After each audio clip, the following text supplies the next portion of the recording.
जैसा कि आपको मालूम है, अगर आप मलेशिया से आगे किसी और कंट्री ट्रैवल करना चाह रहे हो, आप छोटे कंट्री फ़िलिपाइन जा रहे हो, उसके अलावा बड़े कंट्रीज़ में अगर आप यूरोप जा रहे हो, शेंजन एरियाज़ में जा रहे हो, ऑस्ट्रेलिया जा रहे हो, न्यूज़ीलैंड जा रहे हो, इवन कि कनाडा, अमेरिका के लिए भी आपको एक डॉक्यूमेंट की ज़रूरत पड़ती है जिसका नाम है गुड कंडक्ट सर्टिफ़िकेट। एक अपडेट है गुड कंडक्ट सर्टिफ़िकेट के हवाले से। अगर आप मलेशिया के अंदर लीगल हो, इल्लीगल हो, आपने किसी चेक पॉइंट से यहाँ पे आए हो यानी कि फिंगर इमिग्रेशन करा के लीगल तरीके से, या फिर आप एयरपोर्ट से यहाँ पे मलेशिया में अंदर आए हो, आप 6 मंथ से ज़्यादा जब आपने स्टे कर लिया है, तो इसके बाद जब आप किसी बड़े कंट्री के लिए अप्लाई करोगे चाहे अपने कंट्री से, तो आपको एक डॉक्यूमेंट की ज़रूरत पड़ेगी मलेशिया की तरफ से।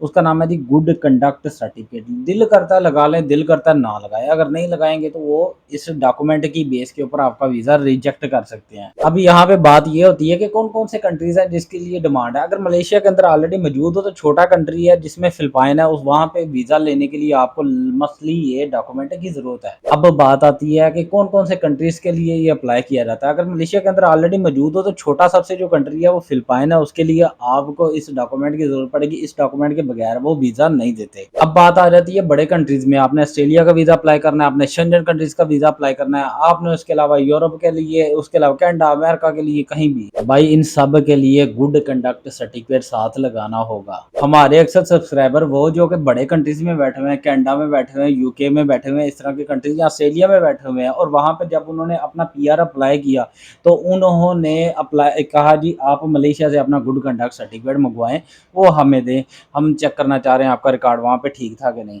ये बड़ी इंपॉर्टेंट चीज़ है, लिहाजा अगर आप मलेशिया के अंदर मौजूद हो आप इसको बना के रख लो। बहुत सारे भाइयों का ये सवाल था कि यार इसकी एक्सपायरी डेट क्या होती है गुड कंडक्ट सर्टिफिकेट की, क्या है हर मंथ बाद एक्सपायर हो जाएगा, क्या आपके परमिट के साथ एक्सपायर होगा। तो जब मैंने जाके पूछा तो उन्होंने कहा इसकी एक्सपायरी डेट 1 साल होती है। अब यहाँ पे मैं आपको 2-3 और बारीक चीजें बता दूं। अगर आपका गुड कंडक्ट सर्टिफिकेट मिसाल के तौर पे अप्रूव हुआ है 1 जनवरी को, आपने जाके 2 जनवरी यानी कि 2 जनवरी को जाके आपने विड्रा करवा लिया, आपने अपना गुड कंडक्ट सर्टिफिकेट कलेक्ट कर लिया 2 जनवरी। अब आप मार्च में आ जाते हो या आप मार्च के अलावा या अगस्त में आ जाते हो, आपका दिल करता है कि यार अगस्त चला गया हो गया या मार्च हो गया, 3 मंथ गुजर गए, या अगस्त में आ गए हम 8 मंथ गुजर गए, तो हम इसको दोबारा निकलवा लेते हैं। आपके पास जो पहले वाली अपॉइंटमेंट थी वही लेके आप वहां पे जाते हो, आप उनको कहते हो कि मुझे दोबारा ये गुड कंडक्ट सर्टिफिकेट निकाल दें, वो आपको उसी वक्त निकाल देंगे, 20 रिंगेट फीस लेंगे। मगर यहाँ पे एक मसला ये है कि गुड कंडक्ट सर्टिफिकेट की जो तारीख शुरू होगी वो वही तारीख थी जो जनवरी की थी, यानी कि 2 जनवरी को आपने कलेक्ट किया था वही तारीख बताएंगे कि जी अब ये 2 जनवरी वाला ही मामला आगे चल रहा है।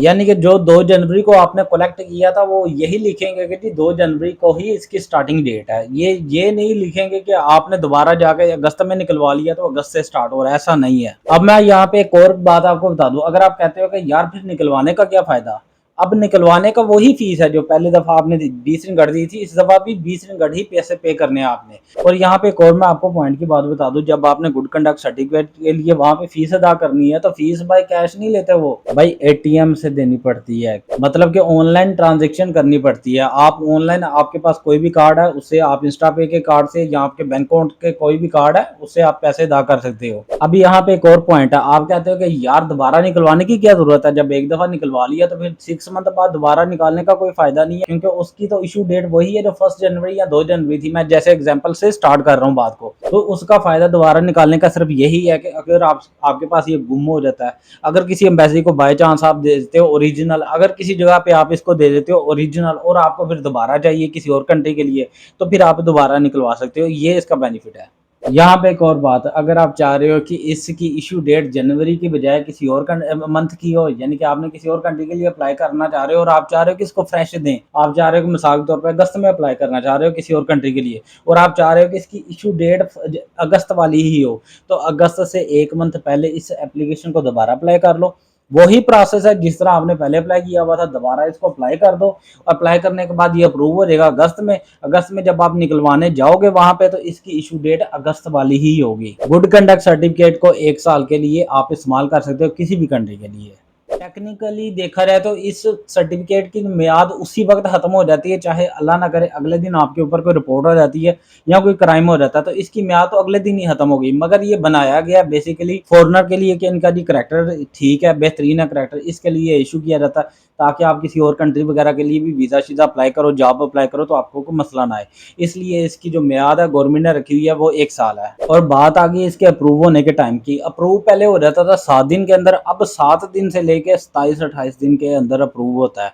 पहले जल्दी अप्रूव हो जाता था, अब ये जल्द नहीं अप्रूव होता, ये उनकी मर्ज़ी है, 7 दिन बाद करें, 10 दिन बाद करें, 20 दिन बाद या 27 दिन बाद करें। जब आपने किसी कंट्री के लिए वीज़ा अप्लाई करना है, इसको साथ ओरिजिनल को साथ ले जाइएगा, मगर आपने ये ओरिजिनल नहीं देना, उनको ये दिखा दे दीजिएगा, मगर आपने उसकी फ़ोटोकॉपी देनी। ये थी छोटी सी अपडेट गुड कंडक्ट सर्टिफिकेट के हवाले से। ये बड़ी इंपॉर्टेंट चीज़ होती है। अगर आप मलेशिया के अंदर और 6 मंथ से पुराने हो, आपने लीगल एंट्री मारी हुई थी, यानी कि 2 नंबर तरीके से आप नहीं आए हो, कोई थाई शाई वाला कोई चक्कर नहीं किया, इल्लीगल वाला, आपने लीगल चाहे थाई के रस्ते आए हो, लीगल आए हो, फिंगर चिंगर करवाएं, आपकी इमिग्रेशन हुई है, या चाहे आप एयरपोर्ट से आए हो, आप ज़रूर अप्लाई करो। ये बड़ी इंपॉर्टेंट चीज़ है।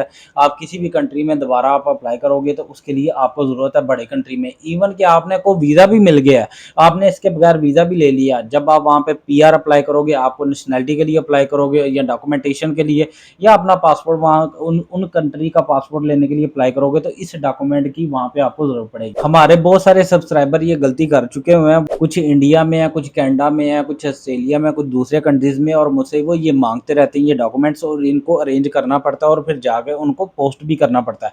तो लिहाजा ये है कि अगर आप मौजूद हो ऑलरेडी मलेशिया के अंदर, तो आपके लिए ये चांस है, आसानी से आप कलेक्ट कर सकते हो। गुड कंडक्ट सर्टिफिकेट से रिलेटेड आपको किसी किस्म की हेल्प चाहिए हो, किसी किस्म की इन्फॉर्मेशन चाहिए हो, तो ये नीचे मेरा व्हाट्सएप का नंबर है डिस्क्रिप्शन के अंदर, आप मुझे मैसेज कर लीजिएगा, मैं आपको रिप्लाई कर दूंगा। ये थी आज की वीडियो, ये थी इन्फॉर्मेशन। वीडियो अच्छी लगी है तो मेरे चैनल को सब्सक्राइब भी कीजिएगा, अगर कर दिया हुआ है तो दूसरों के साथ भी शेयर कीजिएगा, उनसे भी रिक्वेस्ट कीजिएगा कि इसको सब्सक्राइब कर दें ताकि इन्फॉर्मेशन ज्यादा से ज्यादा दूसरों तक पहुंच सके। अपना बहुत सारा ख्याल रखिएगा, दुआओं में याद रखिएगा। अस्सलाम वालेकुम।